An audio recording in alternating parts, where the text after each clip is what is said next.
마시며 골목길 따라 화려한 불빛 보여 이번에 제가 너무 빨리 막 말씀드렸나 싶긴 한데 오늘도 시간이 길지 않기 때문에 빨리빨리 말씀드리는 건 여전할 것 같습니다. 그래서 지난번 못 오신 분들도 있으시고 해서 지난번을 간략하게 좀 이제 리마인드를 좀 하고 그 뒤에 얘기를 이어가도록 하겠습니다. 지난번에 제가 말씀드렸던 거의 핵심은 사실은 여기 있습니다. 요 안에 다 들어있는데요. 제가 지역에서 관광을 활성화하기 위한 핵심 전략이 뭐냐를 저는 관광 이니셔티브라고 보고 있는데, 현재 정선 그리고 4개 읍면까지 폐광지역까지 포함해서 관광 이니셔티브, 그러니까 이니셔티브라는 건 무언가를 주도하는 세력 내지는 그룹을 말하는데요. 관광을 주도하는 그룹이 없더라. 물론 있었죠. 예전에 행정이 있었지만 주민, 그 다음에 관광 사업자, 그 다음에 전문가 등등까지를 포함하는 그 주도 세력이 없었던 것이 가장 핵심적인 문제이자 앞으로도 가장 중요한 키라고 봤습니다.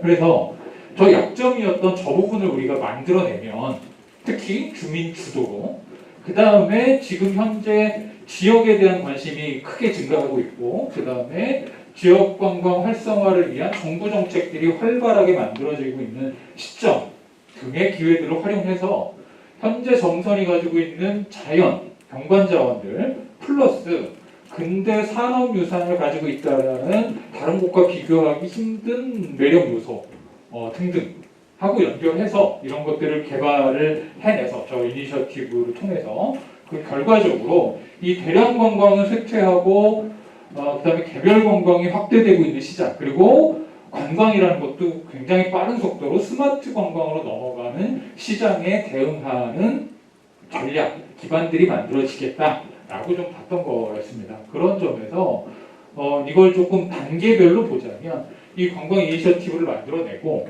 여기를 통해서 그러면 지역사회의 관광 전략을 종합적으로 수립해내고요. 그 다음에 여기 중에서 자연자원, 산업유산 이런 것들이 가장 중요한 자원이라고 했는데, 이 자원들을 어떻게 새롭게 기획해 갈 거냐라는 개발 과정을 거쳐서 그 다음에 개발되고 난 것들을 나중에는 마케팅, 홍보부터 시작해서 관광지에 대한 관리까지를 종합적으로 해내는 이런 발전 단계들이 좀 필요할 거다라는 것이 이제 제가 지난번 말씀드렸던 핵심이었습니다. 사실 우리가 이제 뭐 이런 것들이 부분적으로 없었던 건 아니죠. 하지만 새롭게 해내야 되는 어떤 역할들에 대해서 얘기를 하고 있는 거고, 그건 제가 이따가 사례나 등등을 가지고 같이 말씀 좀 드리겠습니다.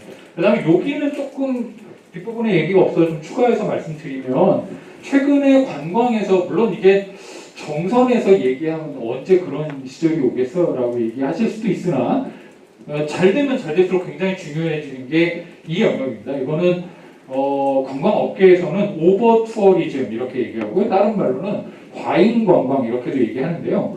관광지가 너무 사람들에게 입소문이 나고 막 홍보가 돼가지고 사람들이 바글바글해서 살고 있는 주민들의 삶까지 위협할 정도로 개발되는 것을 과잉 관광 이렇게 얘기합니다. 오버 투어리즘이라고 얘기하고요. 실제로 한국에도 서울의 북촌이나 서촌 같은 동네, 그 다음에 제주 같은 동네는 이미 그런 오버 투어리즘 문제로 극심하게 시달리고 있는 중이고요. 외국에도 스페인이나 이태리의 주요 대도시들은 다 이 문제로 굉장히 심각한 시위까지도 벌어지고 있는 상황에 처해 있습니다. 그런 점에서 이 과정과 만들어내는 과정과 관광객이 왔을 때 그것을 지역 사회와 어떻게 통합시켜낼 건가, 그리고 이렇게 해서 관광이 활성화되는 것이 오히려 지역을 망치는 것을 방지하기 위한 방법, 관리하기 위한 방법은 뭔가도 이 4단계에 가면 굉장히 중요해진다라는 점을 좀 말씀드리고, 그래서 이제 그 구조적으로 보자면 이런 그림을 우리가 만들어낼 필요가 있다. 이것이 지역관광발전위원회, 제가 이렇게 아까 이니셔티브라고 얘기한 것이 이런 그림 정도가 만들어지면 그게 좀 완성 가능하겠다. 근데 여기 참여 주체는 이렇게 되어 있습니다.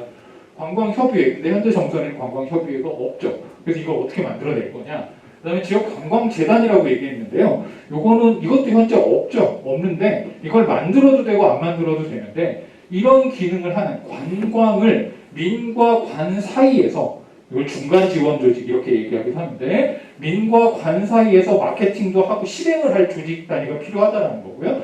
여기를 DMO라고 부르기도 합니다. 이 조직을. 그 다음에 그래서 재단이 됐든 뭐가 됐든 이런 형태의 조직이 이제 만들어져야 된다라는 거고요. 의회와 군 당연히 같이 참여하셔야 되고, 그 다음에 지역의 큰 기업들도 함께 참여해서 지역은 자신의 자원을 갖고 돕기도 하지만 자신의 비용들을 함께 부담하면서 지역사회를 활성화하는데 기여해내야 된다.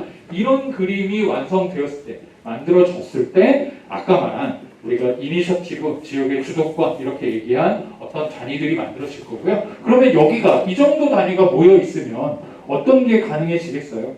지역에 지금은 막 어떻게 보면 이제 중구난방인 것처럼 만들어지고 있는 여러 사업들을 주민들도 주민의 삶을 위해서 돌아보고, 의회도 장기적인 계획을 가지고 좀 보고, 행정도 그런 관점에서 장기적인 전략들을 만들어서 지금 현재 중구난방인 것처럼 보이는 어떤 것들의 가닥을 하나하나 엮어매서 굉장히 선명한 아이덴티티를 가진 정선이라는 곳을 만들어내기 위한 작업을 시작해야 된다. 이게 지난번 말씀드렸던 거의 핵심이었습니다.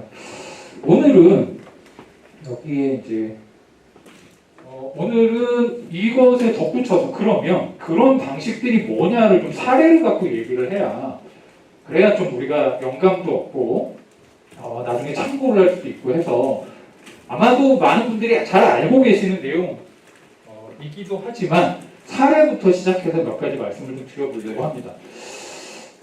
그리고 이제 여기서 제가 포커스를 뒀던 건 뒷부분에 얘기하겠지만, 많은 자원들 중에서도 현재 힘을 실어서 개발해야 되는 자원들은 근대 산업 유산, 그리고 그 언저리에서 만들어진 여러 자원들을 엮어내는 것이 정성군 관광의 역동성의 핵심이다라고 저는 보기 때문에 이 네 개 음면을 놓고 지금 얘기를 좀 하고 있습니다. 그래서 먼저 이제 폐광이라는 지역의 어떤 아이덴티티를 가지고 개발한 데들이 여러 가지가 있는데, 첫 번째는 이제 영국의 에덴 프로젝트라는데요. 여기가 이제 그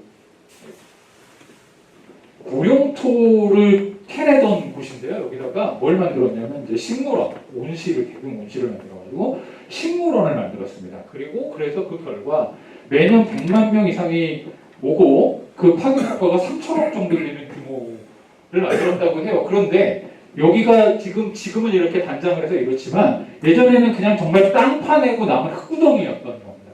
여기에 어떤 사람들이 이제 등장을 하냐면 이 정부를 설득하고 지역사회를 설득해서 여기에다가 식물원을 만들어 봅시다, 온실을 만들어 봅시다라는 걸 굉장히 강력하게 요구하고 만들어낸 그룹 있었습니다. 이 그룹이 여기 안에를 온실로 만드는데, 이 온실의 전체적인 운영을 지금 제가 여기 보시면 환경 친화적 지속 가능한 방식의 설계라고 했는데요. 그냥 온실을 만들었다고 사람들이, 그렇죠, 온실이 많이 있잖아요, 식물원이. 여기가 대박이 났던 그 컨셉은 뭐였냐면요, 식물원 전체를 순환적인 모델을 만들었던 겁니다. 예를 들어 이 안에 카페가 있는데요, 이 카페에서 커피를 만들고 나면 커피 찌꺼기가 나오잖아요. 커피 찌꺼기에서 식물을 기르는 방법을 개발을 합니다. 그래서 커피 찌꺼기를 가지고 식물을 개발을 합니다. 만들어요. 여기서 버섯을 길러요. 만들어진 버섯을 가지고 레스토랑에서는 파스타를 만들 때 재료로 씁니다. 한 가지 사례인데요. 이와 같은 방식으로 이 안에 에너지뿐만 아니라 이 안에 모든 자원들을 내부에서 순환 가능한 시스템으로 쭉 만들어가는 전략들을 택합니다. 이런 것이 영국 사람들의 마음을 건드렸고요. 그래서 여기 보시면 2021년 올해죠. G7 행사 호스트이기도 했었습니다. 그 문재인 대통령도 가셨던 이 행사의 호스트 역할을 영국에서 했던 데가 이곳이기도 할 정도로 굉장히 상징적인 곳으로 성장을 합니다. 두 번째 사례는, 근데 요거는 제가 뭐라고 했냐면 사회적 기업형 개발이라고 했습니다. 그러니까 굉장히 강한 민간 조직이 있고, 이 민간 조직이 여러 단위들을 설득해가지고 굉장히 돈도 많이 들어간 프로젝트예요. 왜냐하면 맨 땅에다가 전부 건물을 세웠으니까요. 이런 프로젝트를 해낸 곳이 있고요. 졸페라인은 뭐 가장 잘 아시는 사례일 건데요. 제가 여기서 조금 주목한 거는 뭐냐면, 여기가 이제 사실은 정선하고 거의 비슷한 히스토리 라인을 가지고 있습니다. 1986년에 폐광이 됐고 이것을 모델로 삼아 삼탄 아트마인 같은 경우가 만들어졌죠. 그런데 여기서의 핵심은 여기 있습니다. 에덴 프로젝트는 큰 비용의 대규모 투자 사업을 만들었다면 여기는 뭘 했냐면 건물을 크게 손대지 않으면서 그 안을 활용하는 전략을 만들어내게 되는데 그 방식이 대규모 자본 투자를 통해서가 아니라 지역 주민들, 지역 사람들을 통해서 만들어냈다는 겁니다. 그러니까 예를 들어 이제 갤러리, 미술관을 만들었어요. 미술관을 어떻게 만들고 그 안을 어떤 미술 작품으로 채울까를 외부에서 누가 난다긴다 한 사람이 와서 만든 것이 아니라 지역의 예술가들이 모여서 아이디어도 내고 이 사람들의 작품을 전시하고 하는 방식으로 이 전체를 더디지만 개발해낸 것이 이 지역이었습니다. 그래서 그런 점에서 이제 주민들의 적극적인 참여가 전제가 된 프로젝트가 이 졸페라인 프로젝트였습니다. 그 다음에 많이 사례로 드는 게 이 비엘리치카 소금광산 사례를 드는데요. 여기는 조금 그 사례로 봤을 때는 우리가 비교하기에는 굉장히 먼 사례입니다. 왜냐하면 여기는 역사가 한 700년 정도 됐고요. 700년 동안 사람들이 이 내부에서 생활을 합니다. 거의. 그러니까 안에 종교시설도 있고 700년간의 역사, 문화, 유적들이 곳곳에 다 남아 있습니다. 그러니까 그냥 이것 자체가 사실 문화 역사 유적이었던 거예요. 그냥 광산으로서가 아니라 그런 의미에서의 개발, 그것의 정체성을 보다 확산시킨 개발들을 해왔던 건데 여기도 이제 유네스코 문화유산에 등재되고 한 150만 명 정도가 방문하는 지역이 됐죠. 그 다음에 마지막으로는 일본 사례인데요. 일본 사례 두 가지가 제가 굉장히 극명하게 대비되는 두 가지 사례가 사실 상징적으로 있는데요. 첫 번째 사례는 유가리 탄광 사례인데 여기도 잘 아실 것 같은데 여기는 탄광 지역을 테마파크로 개발을 했습니다. 근데 테마파크라는 건 디즈니랜드 정도급 유니버설 스튜디오급이 아니면 테마파크라는 건 곧 트렌드에 뒤처지게 됩니다.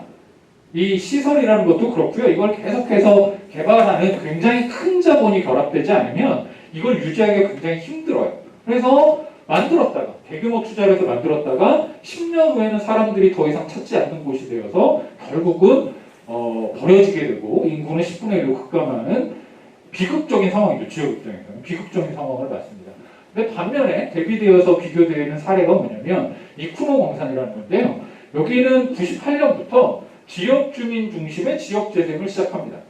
그래서 여기는 되게 아기자기하게 동네에 남아있는 옛 탄광의 어떤 기능을 하던 건물 이런 거를 그 기능에 맞게 어떤 데는 안내서로 바꾼다던가 어떤 건 기념품샵으로 바꾼다던가 하는 방식의 주민들이 직접 참여해서 위와 같이 모든 걸 갈아엎고 테마파크를 만드는 방식이 아닌 주민들이 참여해서 옛날의 아이덴티티를 살려내는 개발을 했던 곳인데요. 여기는 그래서 반면에 앞에가 10년 만에 망했다면 여기는 지금도 굉장히 이색적인 관광지로 각광받는 지역이 되어 있다는 겁니다. 그래서 보면 제가 주민 참여형이라는 것이 어떤 의미에서 중요하냐라고 봤을 때 이 부분인데요.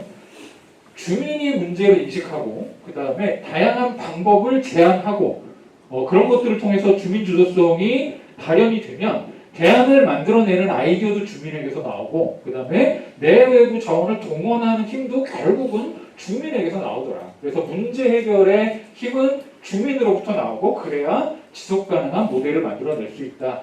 그래서 얘네들을 쭉 정리해가지고 장단점을 비교를 해보면 에덴 같은 경우에는 굉장히 강력한 이니셔티브가 있는데 여기는 주민이 직접 참여하는 그림은 아니었어요. 결과적으로 이 사업이 주민에게 어떤 혜택들, 영향을 미치기는 하지만 주민이 주도한 형태의 일은 아니었던 점이 차이점이 있고요. 졸페라인 같은 경우는 대단히 주민 참여적으로 되었으나 여기도 아쉬운 점은 주민들이 그러면 이 개발 계획 전체의 설계 단계에서부터 같이 관여했냐면 그렇지는 않습니다. 필요할 때 예를 들어 지역에 예술가가 필요하면 예술가랑 협업하고 하는 방식 그리고 이거는 행정이 구입도 행정이 했고요. 행정이 주도권을 가지고 끌고 가는 그림이었었고요. 비엘리치카 같은 경우에는 정부 주도로 하고 있는 사업이고 당연하게도 그 다음에 대단히 상업적인 관광에 노출될 위협이 큰 자원이 된 상황입니다. 유발리하고 인추노는 아까 말씀을 드렸는데요. 그래서 이렇게 봤을 때 그걸 정리해보면 이렇습니다.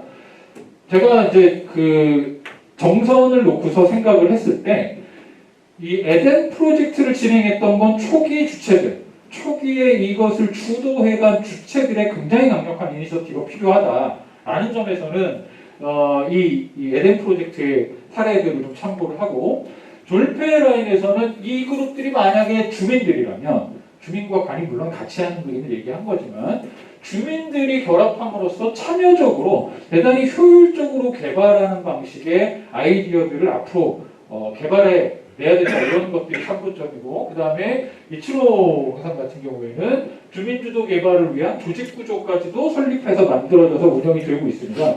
그러면 이런 구조들을 쭉 따라서 우리가 폐광자원을 활용한 주민주도 이니셔티브 구성과 지원 이렇게 정리를 해 볼 수 있을 것 같습니다. 지금 이제 그 한계들을 조금 봤는데요. 일단 그 사계 의견을 봤을 때 이미 폐광자원이 많이 개발이 되어 있습니다. 현재 상황에서 삼척도 그렇고요, 동안도 그렇고요. 그래서 지금 그 이미 개발되어 있거나 막 개발 중인 거기에 주민들이 얼마나 주도적으로 관여를 할 수 있지 이런 점에서 물음표가 있을 수밖에 없고요. 그 다음에 자원의 소유, 운영 주체 또한 정선군, 그 다음에 강원랜드 등등 주요 자원들의 소유 관계들이 이미 명확하게 세팅이 되어 있습니다. 그러다 보니 주민주도 관광 이니셔티브를 중심으로 탐방시설의 운영 과정에 내용적으로 결합하는 방식이 없을까를 우리가 굉장히 진지하게 이제 모색을 해봐야 되고요. 그 다음에 두 번째는 운영 위탁 같은 것들을 통해서 여기 주민 조직들 혹은 DMO가 이런 뭔가 만들어졌을 때 이것을 운영 위탁을 받아서 주민들이 운영함으로써 이 한계를 돌파하는 방법. 그 다음에 정선군 안에 굉장히 다양한 관광 자원들이 있는데요. 이런 것들과의 적극적 연계를 통해서 얘네들 각각이 개발 프로젝트로 고립되지 않도록 만드는 전략 등등이 우리가 취해봐야 될 어떤 방향들이 아닐까라고 생각을 좀 했습니다. 그러면 그렇게 해서 기추진 중인 이 4개 지역의 4개 면의 사업들이 뭐냐 이제 뭐 보안업 같은 경우에는 잘 아시다시피 도시재생 활성화 사업들을 하고 있는데요. 내용들은 잘 아실 거니까 좀 넘어가서 한 270억 정도 2024년까지 하도록 되어 있는데 뭐 구체적인 내용들은 뭐 이렇습니다. 그러니까 크게 이제 지역 특화 상권 활성화 사업이 있고요. 그 다음에 주거 생활 환경 개선, 공동체 활성화 및 역량 강화 여기에 야생마을 출입극장 지자체 사업으로 경관 디자인 사업 같은 것들이 결합이 되고요. 부처 연계 사업으로 이런 것들이 결합된다라고 지금 이제 도시재생 사업 계획서에는 설명이 되고 있습니다. 근데 여기서 좀 볼 거는요.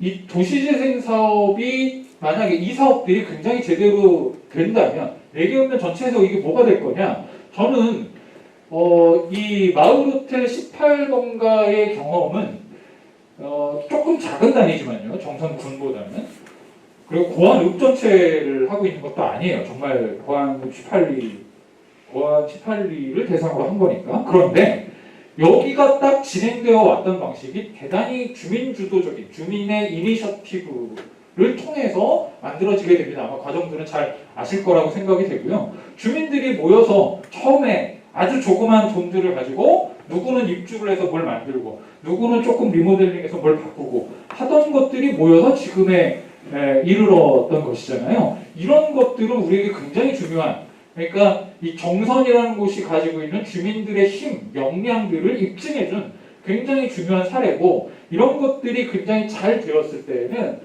폐광 지역의 어떤 관광의 거점 같은 것들로 기능하거나 역할을 해줄 수 있을 것 같다라고 좀 생각이 됩니다. 그런데 여기도 마찬가지로요. 도시재생 사업으로 이걸 하고 있는데 도시재생 사업이라는 거는 기한이 있는 사업이고요. 이게 종료되고 나면 어떻게 되느냐? 는 여전히 이제 물음표 안에 있습니다, 사실은. 왜 물음표냐면 그 도시재생 사업 전국적으로 진행되는 사업들을 다는 아니더라도 어쨌든 몇 가지 사례들이라도 보시면 아는데요. 사업비가 있는 동안에는 어떻게든 끌고 가지고 마지막에 이제 CRC라고 해서 주민협동조합까지도 막 만들어냅니다. 근데 결과적으로 그 조직이 할 수 있는 일, 해낼 수 있는 역할이 대단히 제한적이어서 사실은 문재인 정부가 해왔던 가장 중요한 역점 사업 중에 하나인데 그 결과 또한 굉장히 물음표가 많이 달릴 수밖에 없는 사업이기도 합니다. 그런 점에서는 이게 개발되고 나면 그 다음 단계는 어떻게 해야 되느냐? 그 다음 단계는 이렇게 해서 개발된 여러 자원들을 지역관광, DMO 같은 조직들이 이것을 활용하고 계속해서 지역의 자원으로서 기능을 할 수 있도록 만들어내는 역할은 여전히 이 DMO 같은 조직에 있다라고 보는 거고요.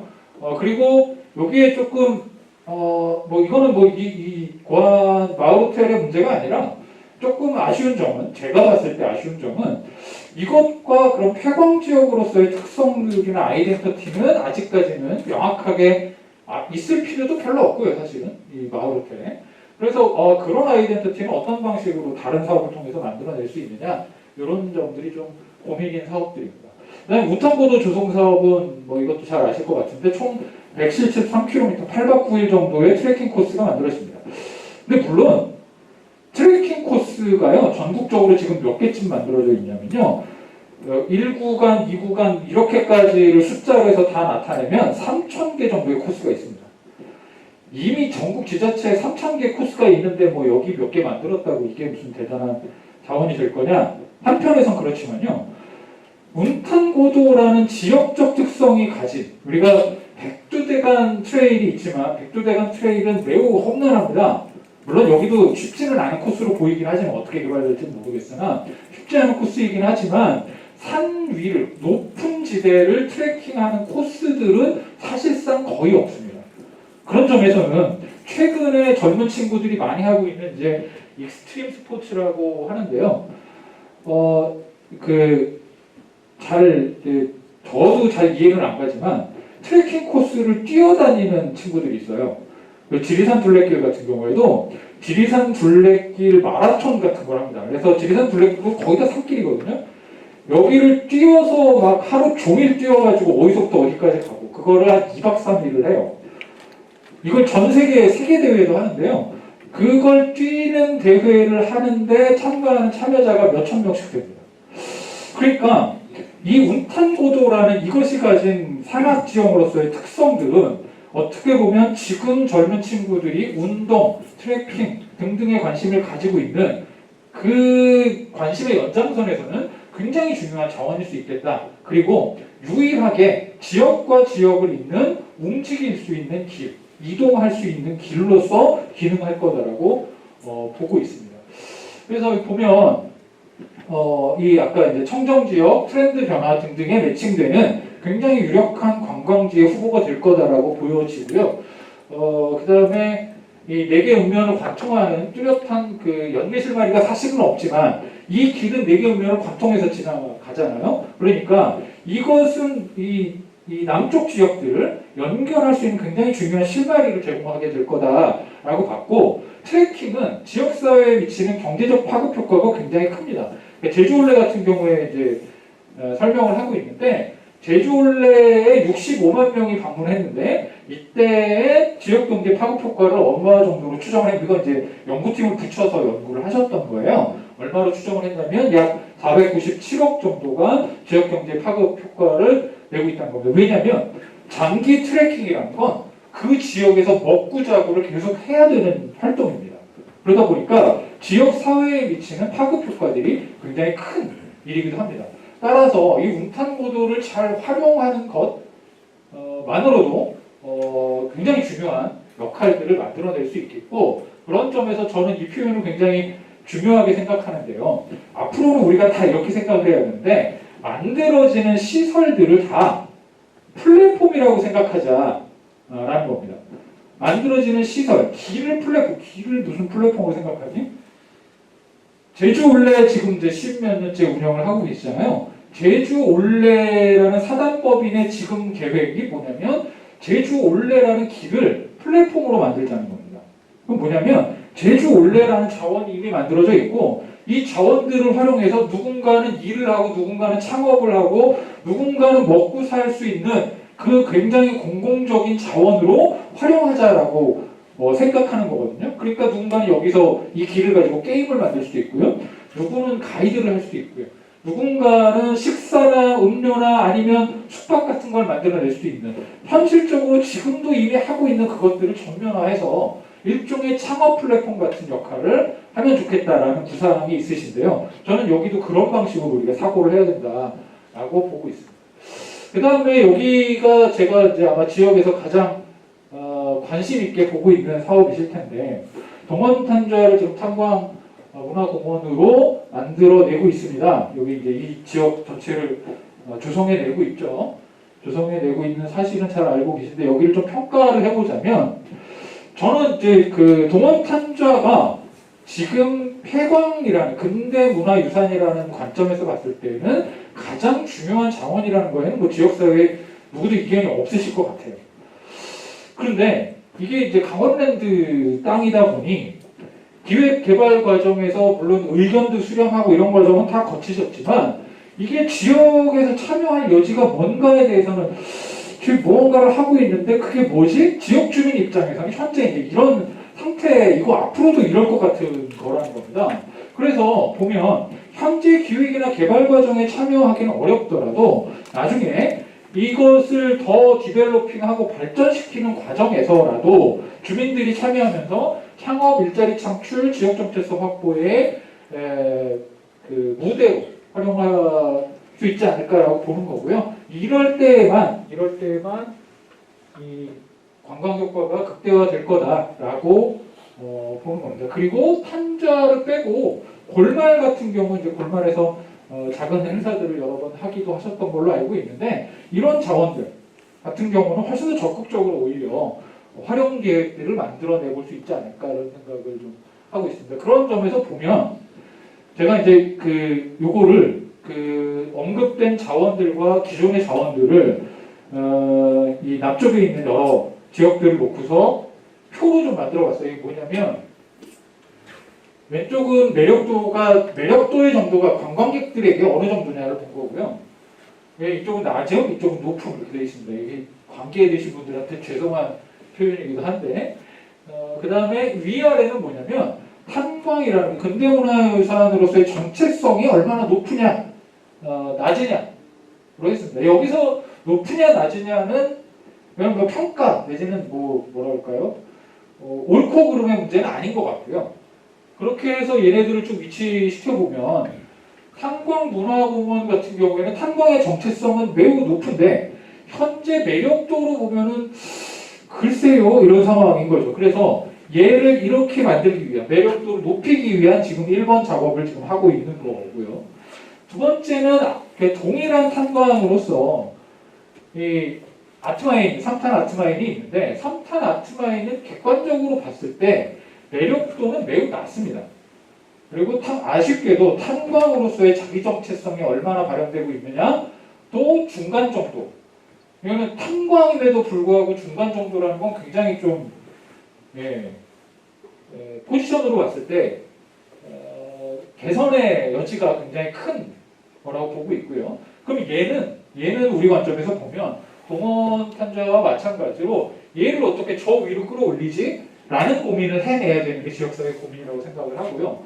운탄대로는 물론 이제 탄을 운반했던 이제 길이라는 것이 있어서 탄광의 정체성도 있지만 사실은 탄광의 정체성이 그렇게 많이 높은 도로는 아닙니다. 하지만 이 트레킹 코스가 상징하는 바는 대단히 이 지역의 정체성에 굉장히 중요한 한 가지 아이덴티티를 부여할 거다라고 보여지고, 얘는 현재로서는 트렌드상도 굉장히 좋은 자원이 될 것 같지만 얘를 더 재밌게 매력도가 더 있는 걸로 만들기 위한 어떤 노력들이 필요할 거라고 봤습니다.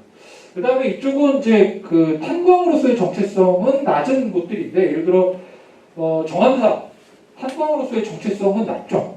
그리고 관광객에게 요즘 절이라는 것이 매력적인 관광 자원이냐면 그렇지는 않은 것 같아요. 그런 점에서 중간쯤에 있고, 얘는 뭐 이렇게 더 개선하거나 뭘 한다고 해결되는 문제는 아닌 것 같아요. 여기를 관광지로 개발하는 게 무슨 목표일 리도 없는 거고요.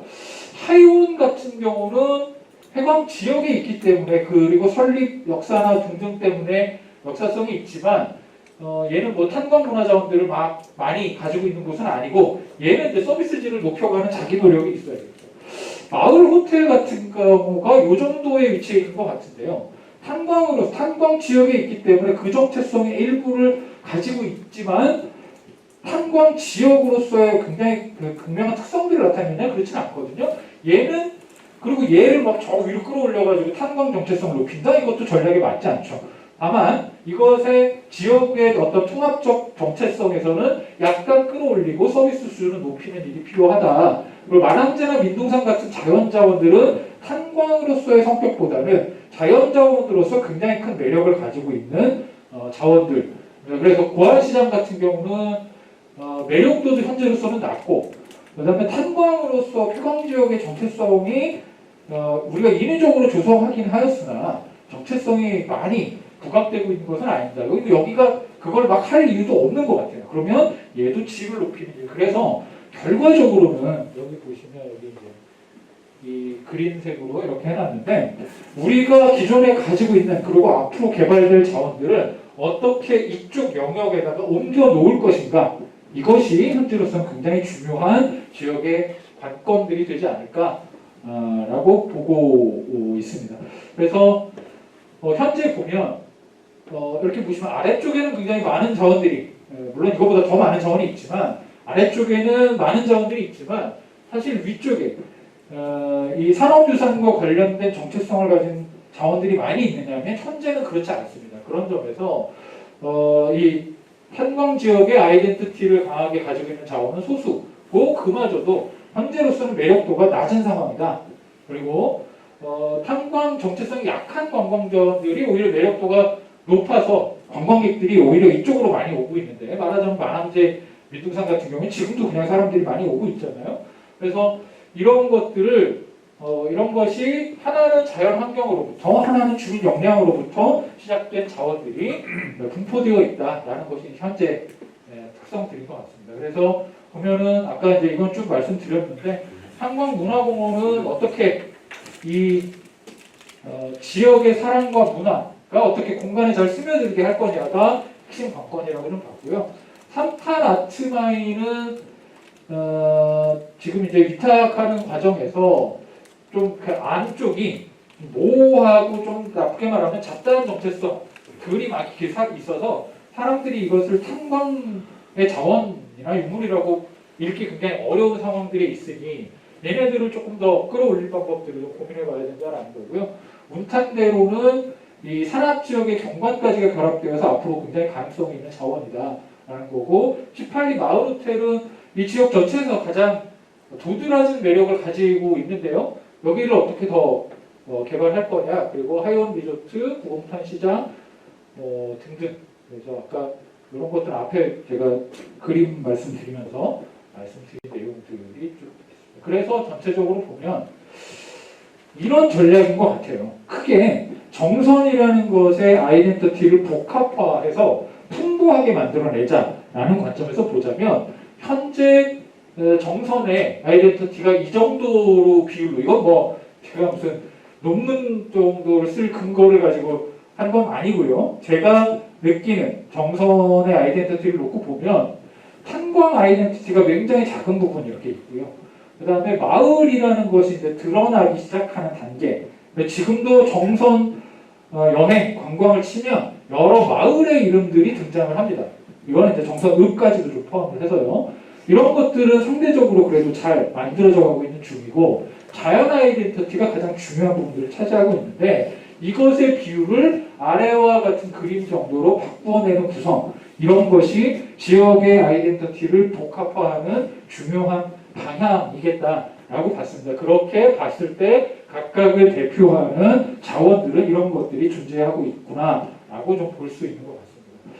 그래서 전체적으로 탄광이라는 것의 아이덴티티를 강화함으로써 다양성을 획득하고 관광 경쟁력에서 유니크한 지위라고 얘기했는데 정선이라는 것이 비교 우위에 있어야 정선으로 놀러올 거 아니에요. 그것의 핵심이 저런 복합적인 아이덴티티 안에서 나올 거다라고 말씀드린 겁니다.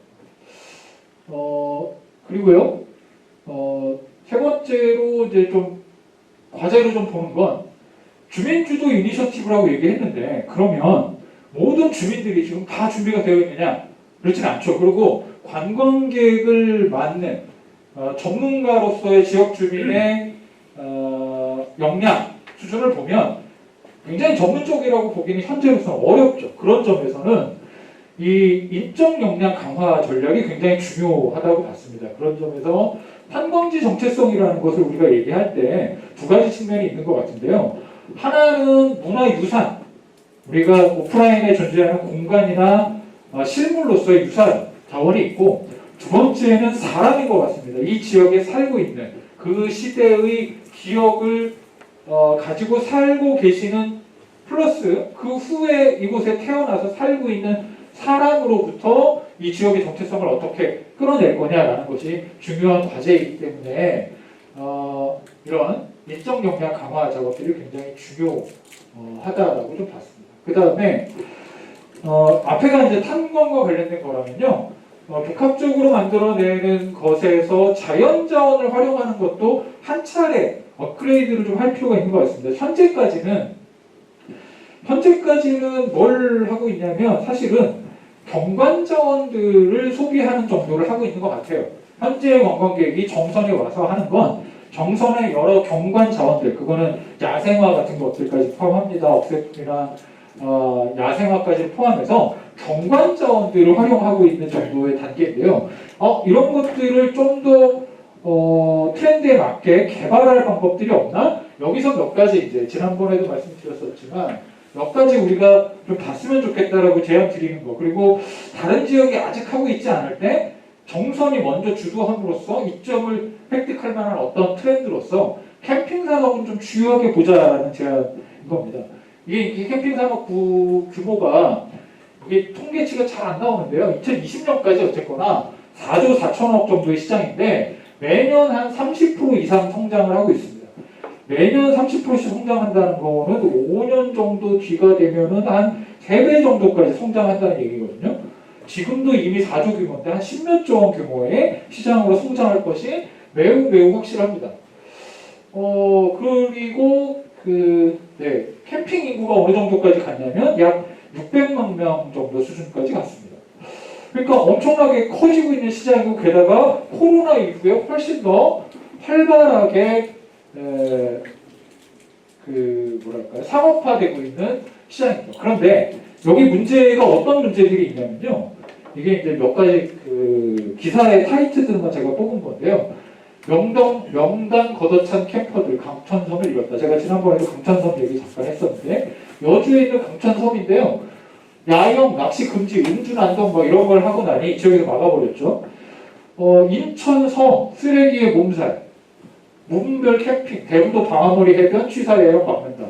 금지 장소에 캠핑하고 쓰레기 천지.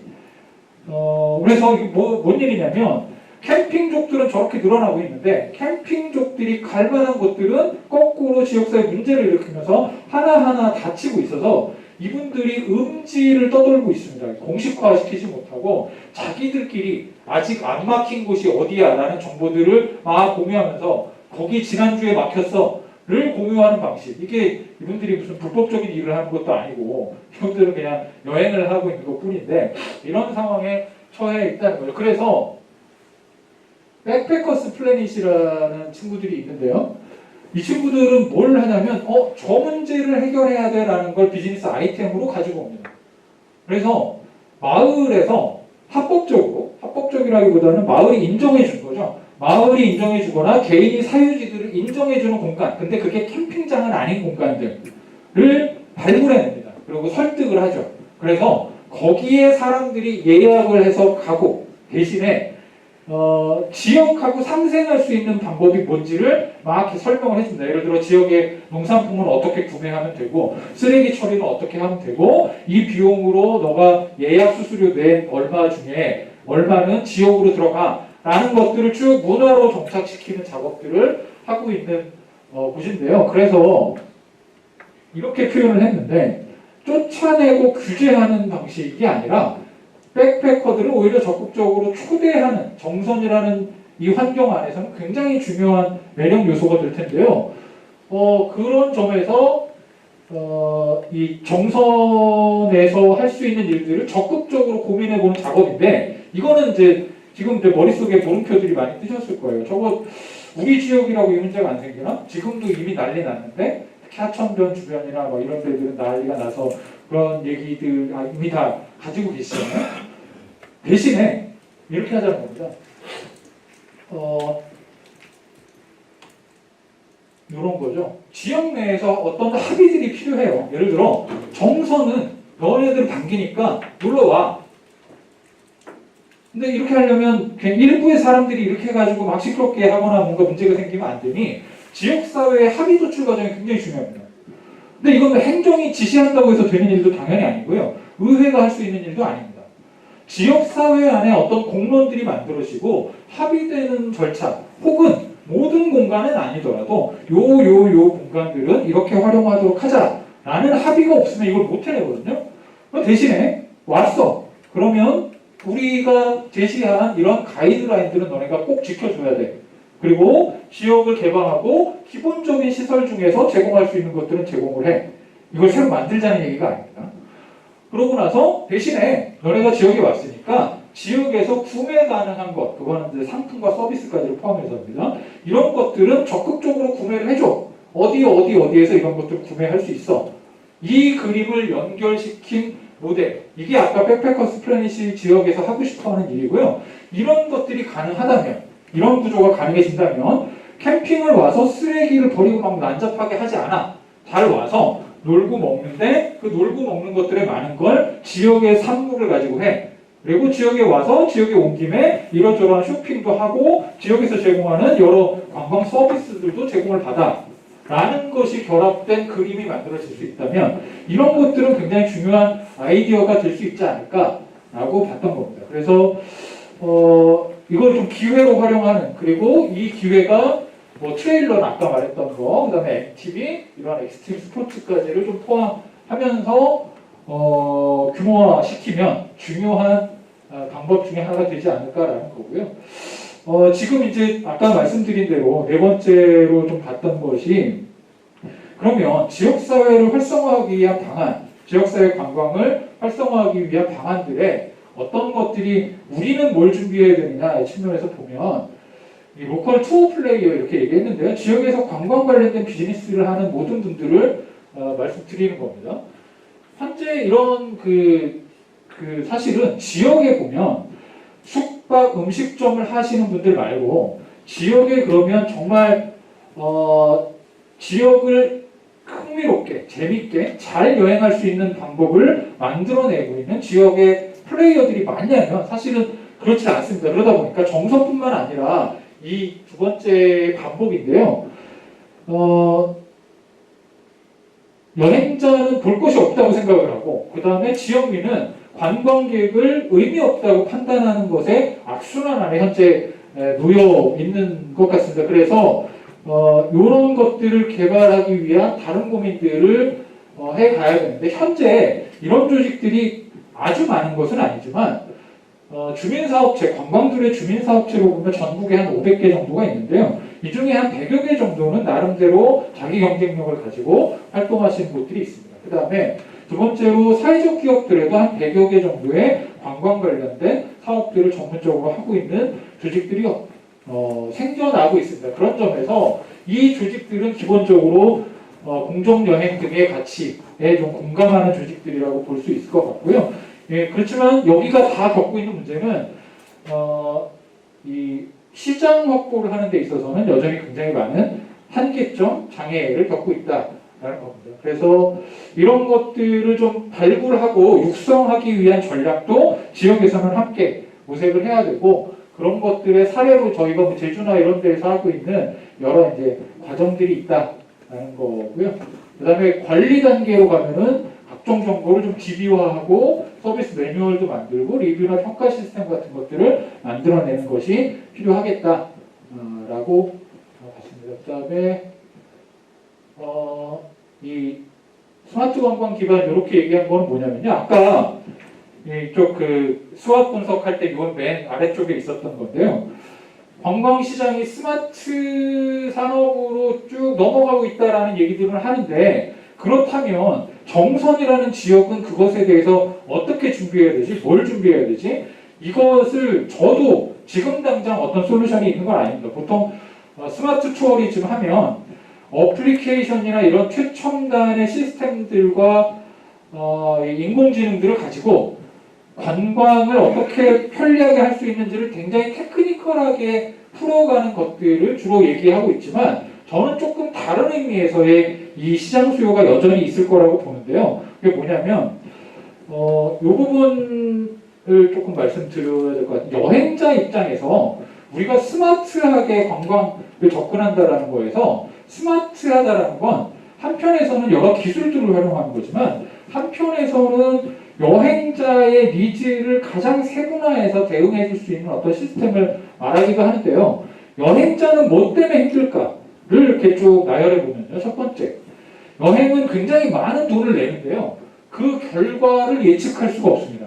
왜냐하면 내가 가봤던 곳이거나 먹었던 곳이 아닌 것을 먹으러 가는 일이고 자러 가는 일이고 방문하는 일이기 때문에 그렇습니다. 두 번째, 여행을 준비하는 단계에서는 굉장히 많은 시간이 들어갑니다. 세 번째, 여행 중에는 변수들이 굉장히 많이 발생하는데 도움을 받을 만한 믿을 만한 방법이라는 것이 존재하지 않습니다. 그러니까 가족을 한 차에 태우고 어딘가 내가 안 가본 지역을 갔을 때의 상황을 머릿속에 떠올리시면 금방 이해가 되실 거라고 생각합니다. 그 다음에 일행을 이끌고 가야 되는 누군가가 있는데 이 사람은 심리적 압박이 매우 큰 상태입니다. 그래서 사실은 여행 상품이라는 건 이런 문제들을 해결해 주기 위해서 등장을 하는데 이거를 쭉 아까 대량 관광 그 다음에 개별 여행 이거 비교를 하면서 말씀드렸을 때 대량 패키지 여행은 그 나름의 합리성이 있었어요. 그건 뭐냐면 자유도는 매우 낮습니다. 내 맘대로 뭘 못하니까. 다양성도 매우 낮죠. 천편일률적 동일한 프로그램들. 가격은 한 중간 정도 돼요. 쇼핑하고 뭐하고 하면은 중간 정도 수준인 것 같고 피로도는 매우 낮습니다. 나는 아무것도 준비 안 해도 되니까. 만족도는 그냥 뭐 싼 중간 정도 가격에 그냥 만족하는 정도 수준. 그리고 현장에 항상 인솔자들이 있기 때문에 현장 대응력이 매우 높습니다. 근데 개별 여행으로 가면 어떤 문제가 개별 여행이 정면화되는 순간 어떤 문제들이 발생하냐면요. 일단 자유도는 매우 높습니다. 이렇기 때문에 자유여행이 늘어나는 거죠. 그러니까 내 맘대로 하는 거니까 다양성도 매우 높아요. 그리고 내가 내 맘대로 짜기 때문에 가격도 내가 생각하는 가장 합리적인 수준에서 낮게 책정할 수 있습니다. 문제는 뭐냐면 피로도가 매우 높습니다. 이걸 내가 일일이 다 짜서 만들어내지 않으면 안 되고요. 그렇다고 해서 시간을 막 들여가지고 기획을 했다고 해서 만족도가 매우 높으냐면 그렇지도 않습니다. 물음표예요. 아주 좋을 수도 있지만 완전 폭망할 수도 있거든요. 그 다음에 현장에 가면 그러면 대응력이 있느냐? 나도 처음 가본 동네인데 현장에 가서 무언가 도움을 받을 수 있는 뭐가 있겠어요? 없죠. 그러니까 이 두 개를 극단적으로 딱 비교해 놓고 보면 앞으로 시대는 자유여행의 조응에서 쭉 갈 텐데 이 사람들이 가지고 있는 가장 큰 고민 지점은 피로도도 높고 만족도는 그럼에도 불구하고 만족도는 잘 모르겠고 현장에서 어떻게 해야 될지 모르겠어 라는 것에 포커스가 맞춰져 있다고 보여집니다. 그런 점에서는 저는 이게 지역에 있는 호스트들, 이게 이제 지역 플레이어라고 표현하기도 하고 호스트라고 표현하기도 했는데 이분들의 장점에 굉장히 잘 연결되는 진단이라고 생각해요. 뭐냐면 아까 이분들이 가지고 있는 저 깝깝함에 대해서 사실은 지역 호스트, 저는 이런 상황을 좀 떠올려 보시면 정선에 왔는데요.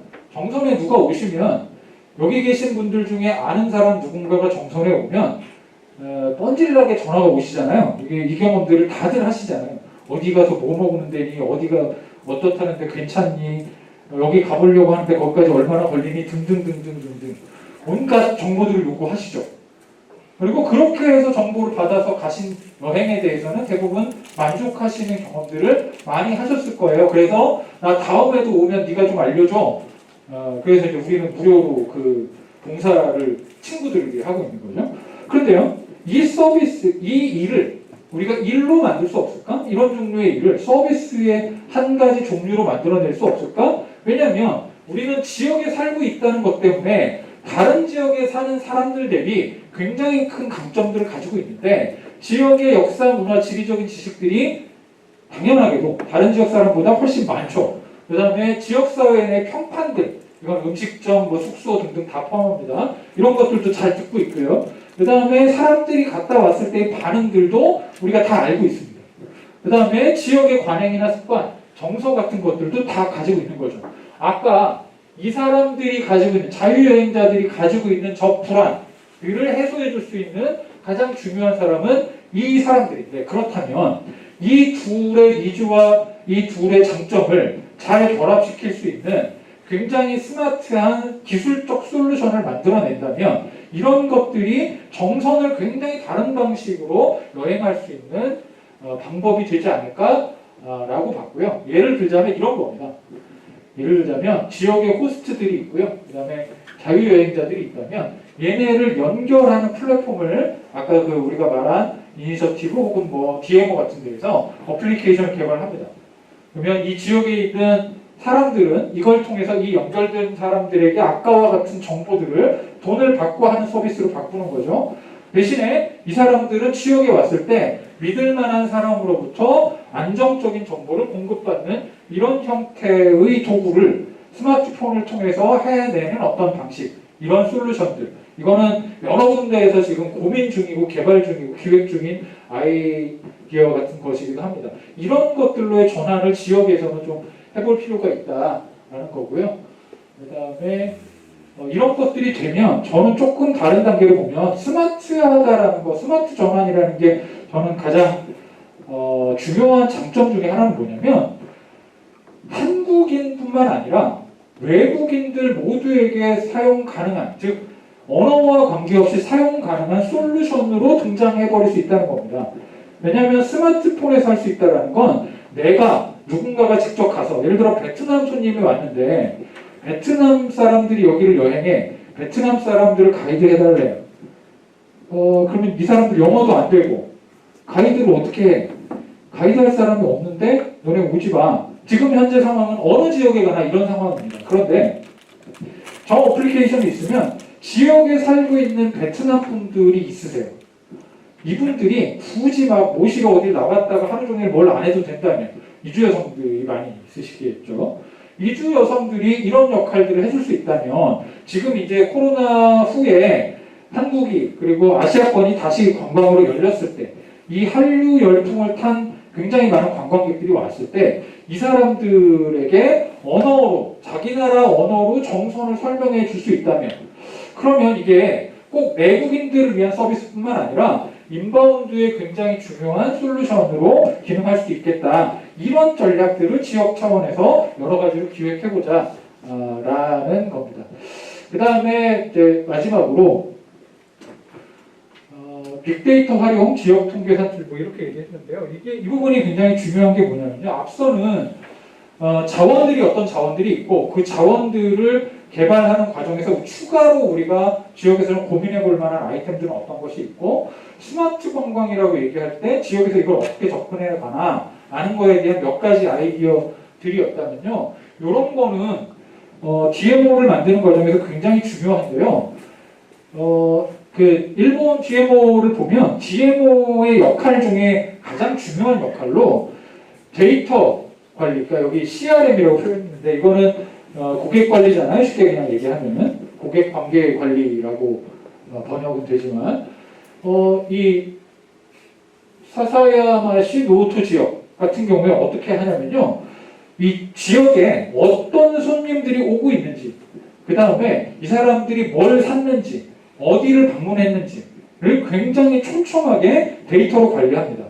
근데요, 여기 보면 현재 그러면 우리 지역은 이 관광객 통계가 어떻게 되고 있느냐? 이거는 정선뿐만이 아니라 그냥 전국이 다 그렇습니다. 현재 그 공식적 통계라는 건요, 저기 주요 관광지 입장객 통계밖에는 없습니다. 그러니까 전국에 관광객이 우리 군에 몇 명 왔어? 이걸 현재까지 확인할 수 있는 통계는 이거밖에 없는데요. 현재 이 폐광 지역 4개 읍면에 있는 그 자리들은 뭐가 있냐면 하나, 둘, 셋, 넷, 5, 6개 정도에 불과합니다. 말하자면 관광객이 저기를 안 가면요. 저기를 안 가면 관광객 통계에 빠져요. 그 다음에 관광객이 여기를 다 돌아요. 하루에 와가지고. 그러면 6개가 되는 겁니다. 즉 굉장히 불확실한 정보가 떠돌고 있는데 이 정보가 전혀 관리가 안 됩니다. 그런데 이게 지금 이제 관광업계에서 일하고 계시는 분들은 알지만 그날의 사람들의 반응 요즘 어느 집이 손님들이 갑자기 많아졌는데 요즘 어디를 애들이 좀 방문한다던데 이거는 굉장히 빠르게 움직여요. 그냥 어떤 것들은 한 달 사이에 그냥 막 대박이 나는 것들도 나타나고요. 근데 대박이 났는데 거기 몇 명이 왔다는 거예요. 그러면 고한에 몇 명이 오는데 몇 명 중에 몇 명이 거길 가서 등등의 통계들은 영업을 할 때 굉장히 중요한 정보인데요. 이런 정보를 도무지 현재로서는 파악할 수가 없다는 거죠. 그래서 얘네는 이런 것들을 체계적으로 관리하기 위한 정보관리 시스템을 탑재를 시킵니다.